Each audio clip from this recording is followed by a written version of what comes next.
Welcome to the lecture on partnership accounting. In this lecture, we will discuss about different types of profit sharing ratios,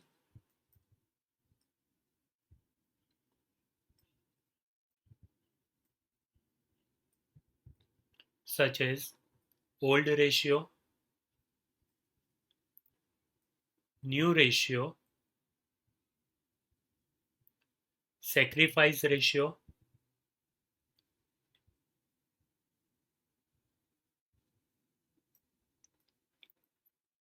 gain ratio,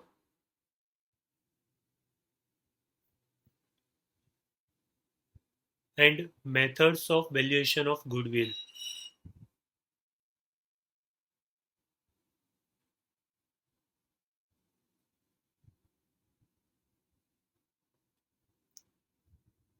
This includes average profit method,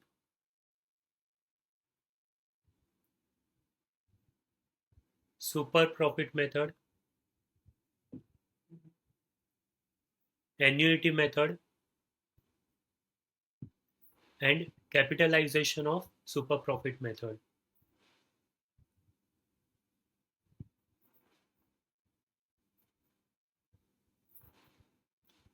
In partnership firm, the profit sharing ratio between partners changes due to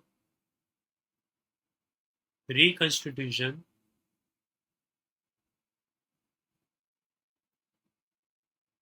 There are five situations under reconstitution: change in existing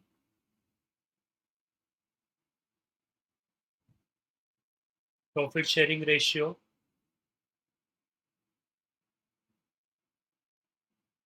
at the time of admission of a new partner, retirement of a partner, death of a partner, and at the time of dissolution. Reconstitution means change in any of the conditions of partnership firm. It may be due to change in existing relation among partners, that is, change in profit sharing ratio. It may be due to admission of a new partner, retirement of old partner, or death of any partner, and at the time of dissolution of a business. Let's take each situation in detail. First point, change in existing profit sharing ratio. For example, if A, B, C are equal partners, that is, the profit sharing ratio is 1 is to 1 is to 1. If there is change in existing profit sharing ratio, it means this is the old ratio and new ratio is 2 is to 1 is to 1. Then it is a case of reconstitution. The existing profit sharing ratio is changed now. So old ratio was equal 1 is to 1 is to 1, and new ratio is 2 is to 1 is to 1. In case of admission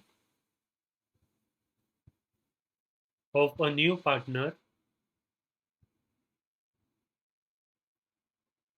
for example, profit sharing ratio among A and B is equal 1 is to 1. This is the old ratio.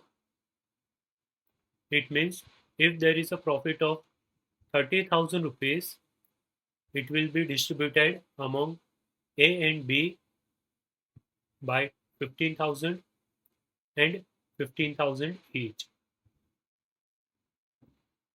If Mr. C is admitted as a new partner, it means if new partners are A, B, and C is also an equal partner, so new partners will be A, B, and C.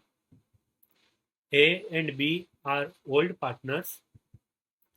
While admitting Mr. C as the new partner, he will be called as incoming partner. Here, Mr. C is an incoming partner and new partners are A, B and C. Old partners A and B, incoming partners Mr. C, new partners will be A, B and C. Here we have assumed that Mr. C is also an equal partner. In this case, new ratio will be 1:1:1. And now this 30,000 will be distributed among each partners. 10,000 rupees, 10,000 rupees, 10,000 rupees. So old ratio was 1:1 among A and B. In case of 30,000 rupees of profit, it was distributed among A and B by 15,000 rupees each. Now Mr. C is admitted as an incoming partner and C is also an equal partner. So these 30,000 will be distributed among each partners equally. That is 10,000, 10,000, 10,000. And this 10,000 rupees of Mr. C has been sacrificed by Mr. A and B equally. It means the profit of 5,000 rupees is sacrificed by Mr. A and Mr. B. Now they are getting 10,000 rupees only. So the profit is now reduced by 5,000 each. So there will be new term is sacrifice ratio. So sacrifice ratio is also equal because Mr. A and B has sacrificed equally after admitting Mr. C. So Mr. A and B both equal partners. In case of 30,000 rupees of profit, they were sharing 15,000 rupees each. So old ratio was 1:1. At the time of admitting Mr. C as incoming partner, new partners will be Mr. A, B and C. So new ratio will be 1:1:1 because Mr. C is an equal partner. So these 30,000 rupees will be distributed among each partners equally. That is, the new ratio will be 1:1:1. These 30,000 will be distributed as 10,000 for each partners. And now profit of old partners has been reduced by 5,000 rupees. So sacrifice ratio will be equal. Sacrifice ratio formula is sacrifice ratio equals to old ratio minus new ratio. Sacrifice ratio equals to old ratio minus new ratio. In case of admission of a new partner, the old partners will sacrifice their profit. So in case of admission of partner, there will be sacrifice ratio. Old ratio, new ratio and sacrifice ratio.